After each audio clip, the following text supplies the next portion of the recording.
Yes, sir. Back with you. Yep.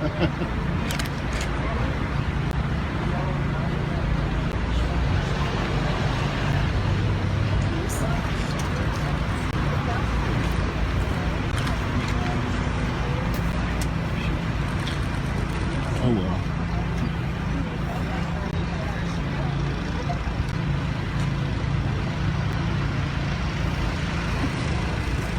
Here we go, y'all. All right, right here. Everybody smile.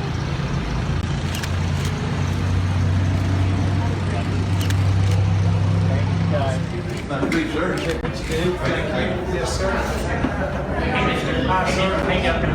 I'm Blake, how are you? Hey, nice to see you, sir. Thanks for everything you've done. I'm Nancy Davis. I'm the county clerk here in Las Vegas.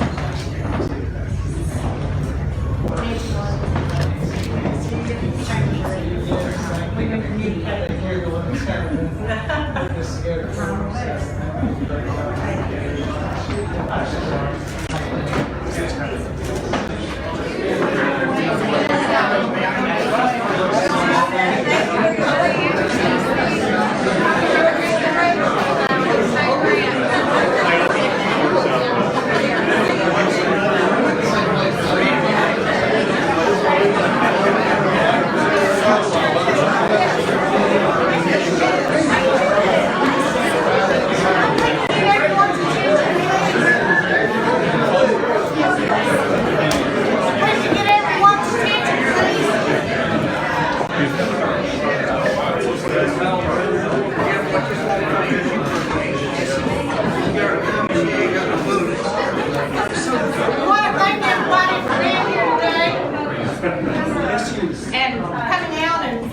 We want to certainly welcome the governor and his wife Marie here to Rogersville.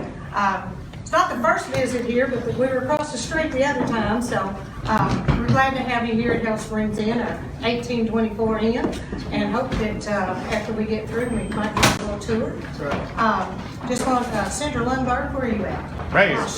Just want to thank you for coming down, and Dave Jones, I got to thank Dave. He's my tourism director for this region, and great guy, so we certainly want to thank you for coming over too. Got all these other elected officials, they all know who they are, so we're not going to introduce them.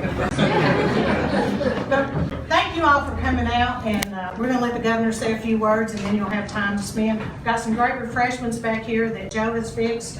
Y'all know how good her food is, so be sure and get some refreshments. And it's a little warm in here, so if you want to get you something to drink, that'll be fine. Governor? Thank you. Thank you. Thank you.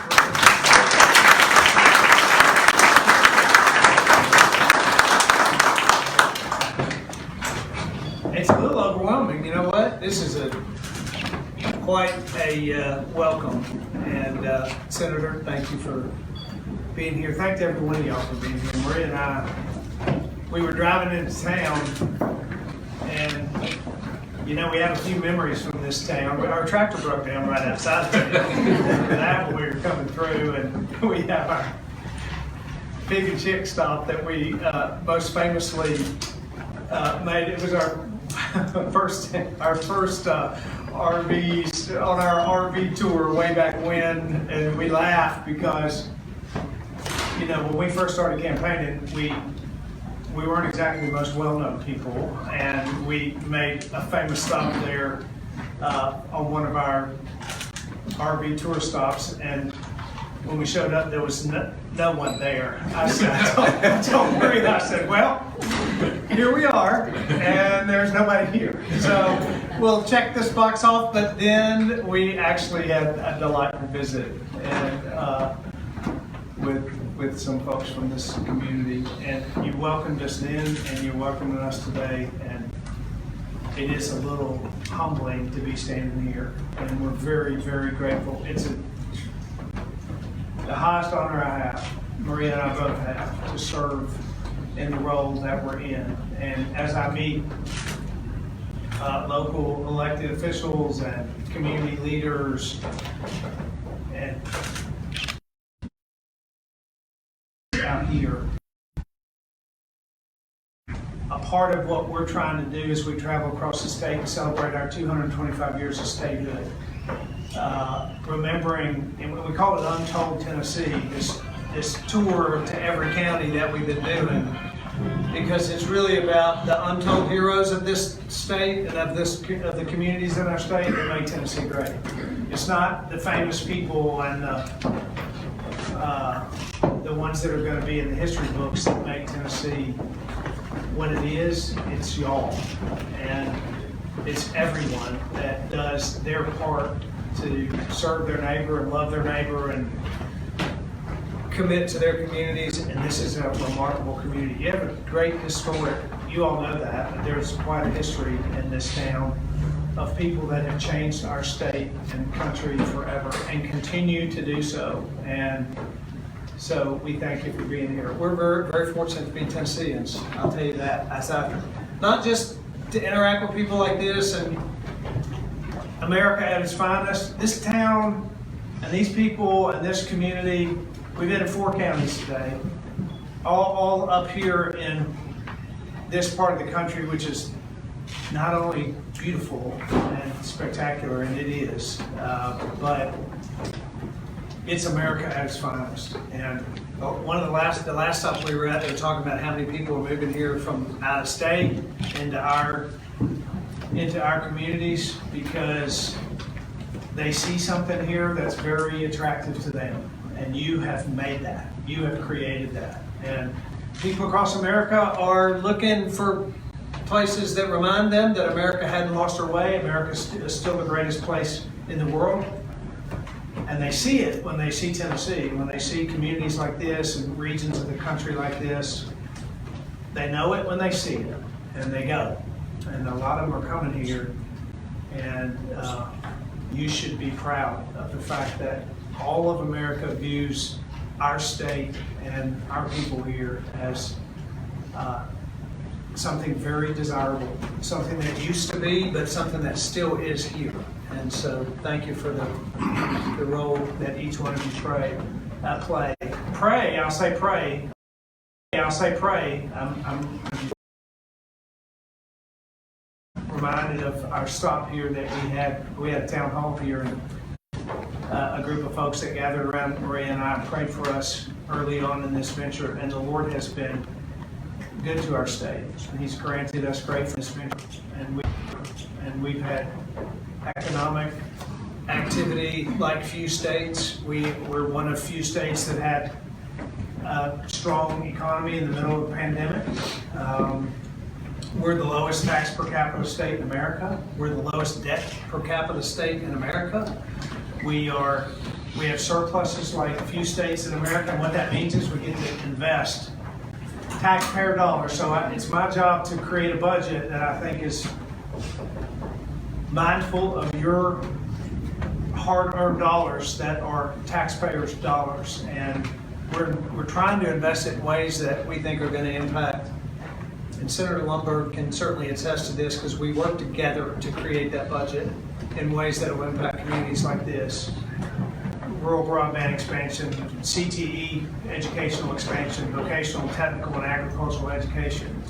We're investing heavily in infrastructure and roads and bridges and things that the government should be spending their money on in our state. And we're making the kind of investments we think.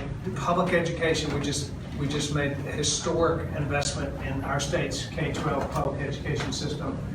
So it's because of you and the people across the state that know how to manage their communities. It's because of a legislature and a desire by my office to create a budget that's responsible that we find ourselves in the spot that we're in Tennessee. And I like to say people see Tennessee as a place where there's opportunity, where there's security, thanks to our law enforcement officers and our investment at the state in law enforcement. And we are investing heavily in making sure that our law enforcement officers across the state are funded and well funded and with technology and resources. But we have opportunity, we have security, and we have freedom. And we understand what freedom means. And we understand that it's not cheap. Guard post today and thank the men and women that are serving in our military to protect our freedoms and make sure that we don't lose what matters so much to all of us. We understand what's valuable about this country and what's valuable about our state, and we are working really hard to maintain that and actually strengthen it. And our states lead the country in many ways, not only in fiscal responsibility, and that's something the federal government could take a lesson in from states, frankly, but just learning how it is that we recognize that it's the people and their own personal responsibility and their weighing into the community that changes things. Government is not the answer to the greatest challenges that we face. Maria and I, this week, our church did it. This is just an example. We created something called Tennessee Fosters Hope, and we're expanding we're strengthening our adoption network and our foster care system. But you know what? The government can't solve that problem. But our church and churches all across the state are weighing into how it is that they can adopt that issue and solve some of the greatest challenges for some of our most vulnerable citizens, and those are our children. And that's just one example where we know the government isn't the answer to our solutions. We can create an environment where you can thrive and where there is security and where there is freedom and where there is opportunity, but at the end of the day, it's the people that solve the problem. It's the people that, in self-governance and at the local level, it's the people that really address the issues of the day. And you're doing it. And those of you who are serving, and everybody in this room is in your own capacity, you recognize that, and I recognize, there's 7 million people in this state who are counting on us, that are the leaders of our communities. They're counting on us to do right by them and to make certain that we remove barriers, that we create an environment for them to thrive, and they're doing so in Tennessee. And it's not done. As I said in State of the State this year, you know, every kid doesn't have access to quality education yet. Not yet. And every neighborhood is not yet safe. And every family doesn't yet have economic prosperity and opportunity yet. But if anybody can do it, if anybody can reach into those basic needs for people, if anybody can do it, our state can do it because of the uniqueness and the character and the volunteer spirit that exists in our state. So it's as we celebrate our state's 225 years of statehood, and as we lead the country and show America how it can be, we never stop, and we can't be satisfied, and we can't continue to work forward. So very, very proud to be here. It's a perfect stop for us on our tour, and y'all make me humbled by your outpouring. Especially these young people who, frankly, are the future of our state. That's who we invest $1 billion additional dollars in education system for. That's what we're putting $500 million in vocational and technical education for. It's for those young people who will be standing in this room in place of us one day, and we owe it to them to create that kind of environment. So thank you for welcoming us, and thank you for having us here. We're very, very proud. Maria and I both like to be here, so thank you.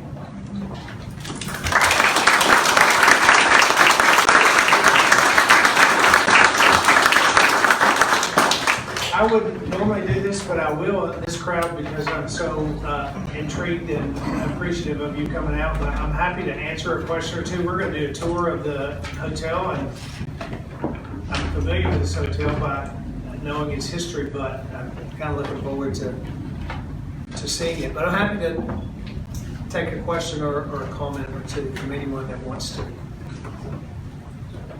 Or the senator would be as well. Put him on the spot as well. Governor, Oh, Commissioner Hatcher's here as well. I meant to introduce him.